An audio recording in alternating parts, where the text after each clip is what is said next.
Are you a beginner drone pilot stuck in auto? Well, today we're going to change that. I'm going to show you exactly how to take your drone out of auto mode and chuck it into manual mode and get some amazing results. So I'm just going to take off here. We are shooting on the Mavic 3 Pro today. This applies to any drone. Any DJI drone, you can achieve these results. So what I'm going to show you is actually what it looks like when you're using your drone in auto mode. Now it's very important to see this little sun, where that's shooting, because it's pretty much telling you where your exposure is going to be. So ideally you want it on the dark part of your image because the blue sky is already well lit. So we're just going to fly towards the dam there. All right, so that's auto mode. Not terrible, but it's not the best. So let me just go back over here. And what we're going to do is we're going to flick it into manual mode. Now this is what you want to shoot in all the time, if you can. I'm going to teach you how to do it. So what we do, down the bottom right hand corner, you've got a little camera there. It says auto. Hit that button. Now it says pro. Now you're a pro drone pilot, mate. So now you've got all these settings which kind of freak people out. Now what I suggest you do, if you are a beginner and have no idea about any of these settings, is to make the screen look as best as possible. So you want to just make it look visually appealing for your eye. So what we're going to do, I'm probably going to drop the shutter down a bit, because see how much more exposure it's given me. So before it was really, really dark. You couldn't really see much details in the trees and the dam and stuff like that. That's given me a whole brand new image that looks so much better than what it did before. So let's just recreate that shot. Let's come back a bit. All right, and let's go forward. And immediately you can tell such a big difference. It looks so much better. It's not dark, it's not contrasty. You don't have a really bright area and then a really dark area. This is the game changer. If you want to improve your drone skills and your drone footage, you need to get out of auto mode. All right, so in the air at the moment, I've got the Mavic 3 Pro. I'm screen recording my drone remote here so you can see exactly what I'm doing. Now this is super important if you want to capture high-end visuals. It's okay if you want to just pop it in auto and fluff around and do what you ever want to do, but if you want to take your flying to the next level, you need to get out of auto. That's your first step. The second thing you want to do is you want to know what your histogram is, because this is going to be an indicator if you're not too sure about how to expose your image. So to enable this, what we're going to do is in the top right hand corner there's 3 dots. We're going to hit those and we're going to go to camera. Up the top you've got all these safety, control, camera, transmission, about. We're going to go to the camera heading and we're going to scroll down and you're going to see here it says histogram. At the moment it's toggled off, and on your drone most likely it's also going to be toggled off. So hit that button, boom, now you have a histogram. Now this is your histogram here, okay? Now you can place this just by putting your finger on it and moving it around. You can put it wherever you like. This is going to tell you what is your exposure. So the darkest part of your image and the lightest part of your image.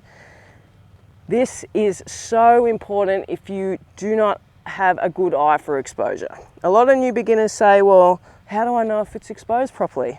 This is how. So you're going to see, I'm going to fiddle with some settings here. So my shutter, I'm already in manual mode. My shutter is at 120. Let's go to 1/50. Now to my eye, which is a trained eye, I've been doing this for over 10 years, this looks overexposed, and it might also look overexposed to you. But what if we went, say, 180?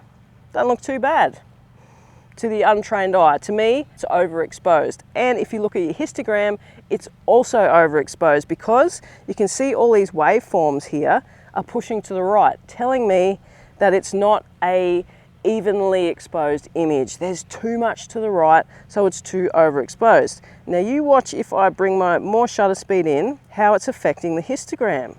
So now it's a much more evenly exposed image because you can see those waveforms are sitting in the middle part of the histogram. Now what happens if we keep putting more shutter in? Well, it's going to push to the left. And you can see we're getting darker and darker and darker, and you can see that the histogram is also showing that. So this is a great way to actually get a technical idea on where your exposure is sitting. And this is super important if you are new to drones, if you're new to cameras and filmmaking and all that kind of thing. You really don't have much of a guide of what's exposed and what's underexposed.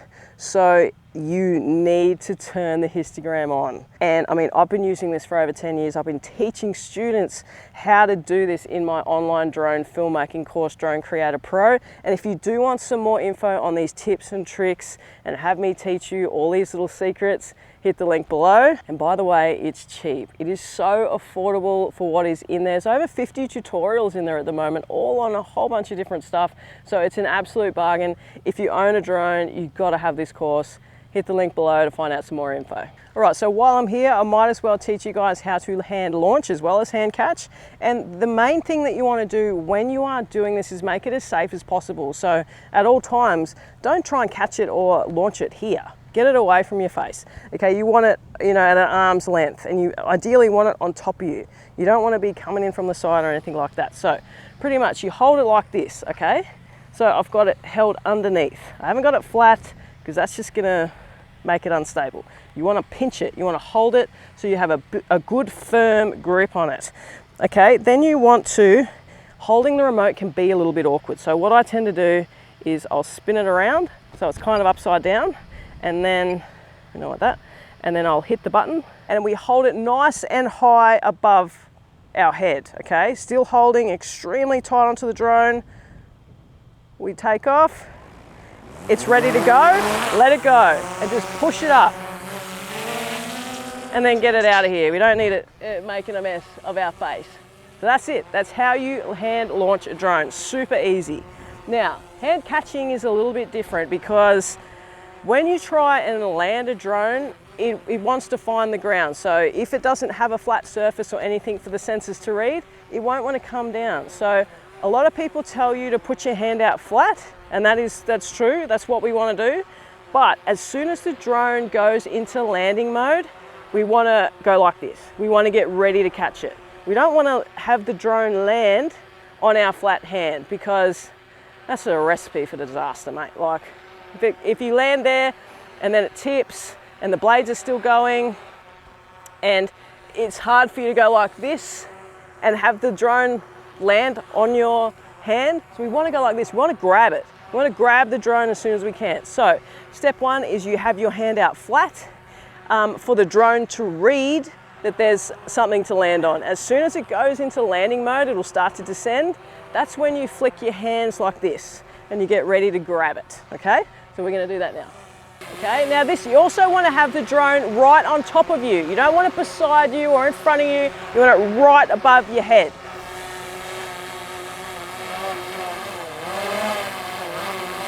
Okay, so I'm going to put my hand out, flat. It's going to read it, and then we grab. Hopefully you guys saw that and it was in the frame, but that is how you do it. You have to have your hand flat and then you grab it. You don't want to land your drone on a flat hand. You could really, really hurt yourself. So if you did find this video valuable and you learned something and you want more information and more tips like this, check out the link below because I actually run an online drone film school where I touch on pretty much bloody everything to do with drones. Settings, what drone to buy, accessories, what you can actually do with your drone, how you can make money from your drone. There's so many different things you can do with drones. I'm so pumped to get you guys in my course to see what you guys can achieve with your drones. We also have an awesome Facebook group where we can share footage and critique each other's work. So it's really, really cool. If you're after some awesome drone tips, hit the link below.